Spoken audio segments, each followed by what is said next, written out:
Tu es en plein entretien d'embauche et le recruteur te pose une question relative à une compétence que tu n'as pas véritablement maîtrisée. Qu'est-ce que tu fais? Est-ce que tu racontes un petit mensonge ou tu essaies d'embellir pour faire bonne impression et ne pas perdre cette opportunité? Ou alors tu dis la vérité au risque de perdre cette opportunité? Très souvent, on peut te dire, ou bien tu peux entendre que un petit mensonge ne peut pas faire de mal. Mais j'ai envie de te dire que très facilement, un petit mensonge peut détruire ta carrière. Dans cette vidéo, j'ai envie de te démontrer pourquoi et comment ça peut détruire ta carrière. Et surtout, j'ai envie de te dire qu'est-ce que tu peux faire pour y remédier et donc éviter que ces mensonges-là ne deviennent des bombes qui vont exploser et tout détruire dans ta carrière. Salut, je suis Patrick Njapa et bienvenue sur Elevated Impact, ta destination pour booster ta carrière, ton développement personnel et ton mindset. Si tu es prêt ou prête à transformer ta vie de façon générale, je vais t'inviter à rejoindre notre communauté et à t'abonner. Que l'on soit en train de frapper à la porte d'une entreprise pour la première fois, ou que l'on soit déjà employé par une entreprise et on recherche soit une reconversion ou alors une ascension professionnelle, on passe très souvent par l'étape de l'entretien. Parce que celui qui recrute, l'entreprise qui recrute, va avoir une idée un peu plus précise au-delà du CV de la personne qui pourrait rejoindre son équipe. Et donc, c'est un moment où on reçoit il y a des questions-réponses, un échange, une conversation et ainsi de suite. Et très souvent, dans cette conversation-là, il y a des petites choses, il y a des petits mensonges qui se glissent. Et même très souvent aussi, on dit, pratiquement tout le monde mentionne le CV. Peut-être. Mais ça finit par nous rattraper. Ça finit très souvent par nous rattraper. Alors, je voudrais te donner quelques éléments de conséquences de ces petits mensonges-là. Parce qu'ils peuvent sembler être de petits mensonges anodins, inoffensifs. Mais des petits mensonges qui peuvent finalement être de vrais problèmes. Voici quelques conséquences et je voudrais que tu prêtes attention et que tu examines comment tu t'es déjà comporté dans tes précédents entretiens et que tu examines aussi si tu n'as pas un entretien que tu as effectué récemment et regarde un peu ce que tu fais actuellement. Est-ce que ça peut être lié à un mensonge que tu as dit ou à une situation que tu essaies d'embellir pendant ton entretien? Donc, la première chose que je voudrais dire ici, c'est que quand on dit ce petit mensonge-là, de l'intérieur, on est ruiné. De l'intérieur, on est rongé. Parce que même si tout le monde n'est pas au courant de ce mensonge, nous sommes au courant de ce mensonge. Et nous le transportons avec nous chaque jour. À chaque fois que nous avançons, à chaque fois que le sujet est évoqué, à chaque fois qu'on fait mention de ce sujet-là, on se souvient qu'on a eu à mentir un jour à ce sujet. Et donc, ça devient un véritable problème. Il y a cette culpabilité interne-là qui nous tue à petit feu. Et c'est aussi une preuve qu'on manque d'intégrité. Parce que c'est quoi l'intégrité? L'intégrité, je résume un peu, c'est la capacité à pouvoir dire une chose en public et rester consistant par rapport à la même chose en privé. Ce n'est pas parce que j'ai dit une chose en public ou que je peux faire une chose en public que je ferai le contraire en privé parce que personne ne me regarde. Là, c'est faire preuve d'intégrité de pouvoir réussir cet alignement-là. Et lorsqu'on dit un mensonge, même si les autres ne réussissent pas à découvrir qu'il y a un mensonge, nous sommes au courant qu'il y a eu ce mensonge-là. Et donc, ça va venir influencer notre intégrité. Ça va venir influencer même la confiance que nous avons en nous-mêmes. Parce que c'est une petite infidélité qui finalement va devenir une grosse infidélité plus tard. Celui qui est capable, ou bien celui qui est fidèle pour de petites choses, sera aussi fidèle pour de grandes choses. Ça veut aussi dire en l'inverse que celui qui n'est pas fidèle pour des petites choses ne sera pas fidèle pour de grandes choses. Okay? Donc, il y a cette culpabilité intérieure-là qui va finir par nous tuer à petit feu. Et on a très souvent aussi cette peur-là d'être démasqué. Parce qu'on a dit quelque chose qui n'était pas vrai. On a l'impression que peut-être qu'on va découvrir. Et c'est pour ça que parfois aussi certains souffrent du syndrome de l'imposteur. Parce qu'à un moment donné de leur vie, ils ont dit une chose qu'ils ne sont pas. Ils ont parlé en des termes qu'ils ne sont pas. Et ils se sentent donc mal à l'aise par rapport à cela. La deuxième insécurité ici fait référence, la deuxième conséquence fait référence à l'insécurité qu'on peut avoir. C'est-à-dire que lorsqu'on veut exécuter une tâche, surtout si on n'a pas pris la peine de rattraper rapidement son erreur, on va se souvenir qu'en fait, ça c'est une tâche pour laquelle on n'a pas véritablement la compétence qu'il faut. Et si on n'a pas la compétence qu'il faut, on n'aura pas la performance qu'il faut. Et donc, on entre dans cette tâche, dans cette responsabilité, dans ce projet, avec cette insécurité-là, parce qu'on sait qu'on n'a pas ce qu'il faut pour s'en sortir. On sait qu'on n'a pas ce qu'il faut pour réussir. Et donc, on est dans cette situation où notre confiance en nous-mêmes est en danger. Et si on commence à manquer confiance en nous, avec quoi est-ce qu'on va s'en sortir? Comment est-ce qu'on va réussir à s'en sortir si on n'a pas confiance? Parce qu'on a besoin de cette alimentation-là, de cette confiance-là qui nous donne la force de continuer à avancer. OK? Et donc, ça me permet de parler, par exemple, de cette situation où je connais quelqu'un qui a été recruté à un poste de travail. Mais il a été recruté à ce poste de travail-là quelque peu par complaisance. On lui a accordé le poste parce qu'il était lié à quelqu'un de la direction générale. Et cette situation a fini par devenir un poison parce que les collaborateurs ont compris que celui-là n'était pas compétent du tout et qu'il est arrivé là un peu par accident. Il n'était pas compétent du tout. Et donc ça crée un malaise, ou bien ça a créé un malaise entre la personne recrutée à ce poste-là et les autres collaborateurs. Lorsqu'on a dit un mensonge et que finalement on n'est pas capable d'exécuter la tâche, d'être à la hauteur de la responsabilité qui nous est confiée, ça crée aussi un malheur, un malaise.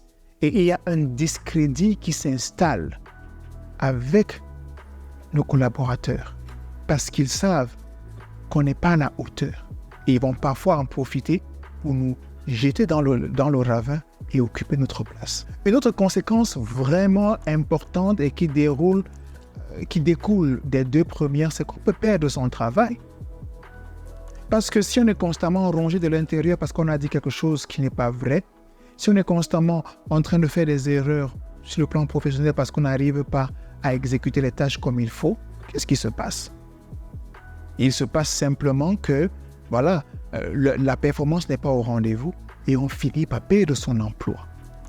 Donc, voilà des conséquences qui sont suffisamment graves pour une personne qui essaye de dire des choses qui ne sont pas vraies en plein entretien, qui essaye d'embellir et donner l'impression d'être ce qu'ils ne sont pas, mais ce qu'elles ne sont pas. Et donc, très souvent, quand on parle du syndrome de l'imposteur, parfois aussi, c'est parce qu'on a voulu se positionner comme quelqu'un qu'on n'est pas du tout. Et ça nous rattrape. Maintenant, tu vas me demander, oui, Patrick, on a pu comprendre les dangers. On a pu comprendre que c'est mauvais. Maintenant, comment est-ce qu'on fait pour éviter ça? Si véritablement en entretien, on nous pose une question et on n'a pas envie de dire un mensonge. Mais en même temps, on se rend compte que la vérité qu'on va dire n'est pas une vérité suffisamment forte pour nous permettre de décrocher le poste. Qu'est-ce qu'on fait? Eh bien, je suis très content que tu aies posé la question parce que je vais te donner des réponses. La première réponse que je vais te donner ici, justement, pour répondre à cette question, c'est que commence par éviter de mentir. Si un recruteur te pose une question sur une compétence que tu n'as pas véritablement, il se trouve que tu n'es pas une feuille vierge. OK? Il y a des choses que tu sais déjà faire. Si par exemple, je viens d'un domaine des ressources humaines et que j'ai eu à faire de la comptabilité, et non pas de la comptabilité, je veux dire de la paye, que j'ai eu à faire la paye, et il y a un département comptabilité qui essaie de me recruter et il me parle en ce moment-là, par exemple, de la fiscalité. Et on me demande si j'ai déjà géré les dossiers fiscaux. Je ne vais pas dire oui, j'ai à gérer les dossiers fiscaux parce que ce serait quelque peu un mensonge parce que je n'ai jamais été vraiment dans un milieu comme celui-là.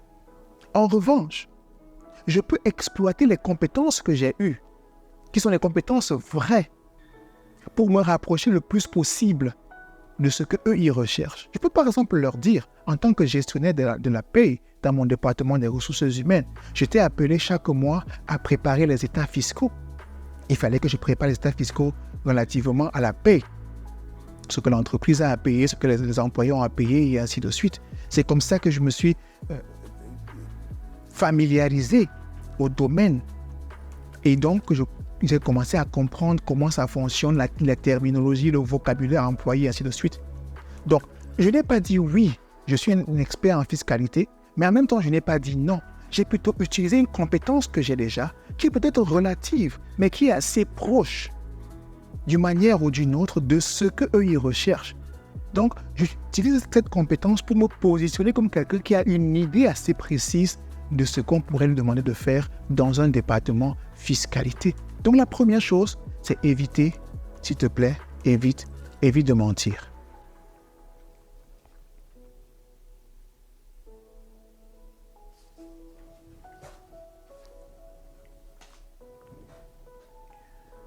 La deuxième façon de faire, c'est de te présenter comme une personne qui est flexible, une personne qui apprend vite, une personne qui se développe très rapidement. Parce qu'il faut aussi comprendre que très souvent, quand les entreprises recrutent, elles recherchent des gens qui ont des compétences techniques, c'est vrai, dont les hard skills, mais elles recherchent aussi des personnes qui ont des compétences relationnelles, les soft skills. Parce que les compétences techniques, on peut les apprendre, on peut les développer. Mais si on prend quelqu'un qui a déjà une mauvaise attitude, ça peut être un vrai challenge de faire que cette personne change de comportement, change d'attitude. Donc, il faut se positionner comme une personne de flexible, une personne qui apprend vite, une personne qui se met très rapidement à la page. Et parfois, tu peux simplement leur dire, c'est vrai que je n'ai pas encore eu à travailler en profondeur dans ce que vous êtes en train de dire, par exemple si c'est la fiscalité. Pour être tout à fait franc avec vous, je n'ai pas encore eu à faire ce genre de travail-là. Seulement, je me souviens de tel projet pour lequel je n'avais aucune idée, que j'ai exécuté il y a 1 an, il y a 2 ans. Je n'avais aucune idée au départ. J'ai été ajouté au projet, j'ai été intégré au projet. Pour permettre que le projet avance dans la bonne direction, très rapidement, j'ai pu me former, j'ai pu me développer, j'ai pu rechercher l'accompagnement d'un coach, ou bien j'ai eu un mentor, ou ceci ou cela. Ce qui signifie qu'on a cet esprit de flexibilité, cet esprit de développement professionnel, d'amélioration continue. Ce qui veut donc dire que même si on ne répond pas oui à la question, au moins on leur fait comprendre qu'on est une personne qui est suffisamment ouverte pour aller chercher des réponses. Parce que je dis très souvent, c'est la chose suivante. On ne te recrute pas parce que tu as toutes les réponses, mais on te recrute parce qu'on sait que tu peux trouver les réponses à toutes les situations qui vont se présenter. C'est pour cela qu'on te recrute. Et la troisième réponse, la troisième façon de faire ici, c'est de poser des questions. Le recruteur te dit quelque chose te pose une question par rapport à une compétence que tu n'as pas véritablement maîtrisée. Au lieu de dire un mensonge, c'est de poser des questions pour lui demander qu'est-ce qu'il veut vraiment dire, quelles sont les attentes. Okay? Parce que c'est un entretien, il ne faut pas qu'on ait l'impression qu'il n'y a que le recruteur qui a la possibilité de poser des questions ou que nous aussi, on ne peut pas, entre guillemets, les challenger un peu. Okay? S'ils nous disent quelque chose qu'on n'a pas compris, on dit honnêtement, je n'ai pas très bien compris ce que vous voulez dire ici. Qu'est-ce que vous attendez exactement d'une personne qui va faire ce travail-là?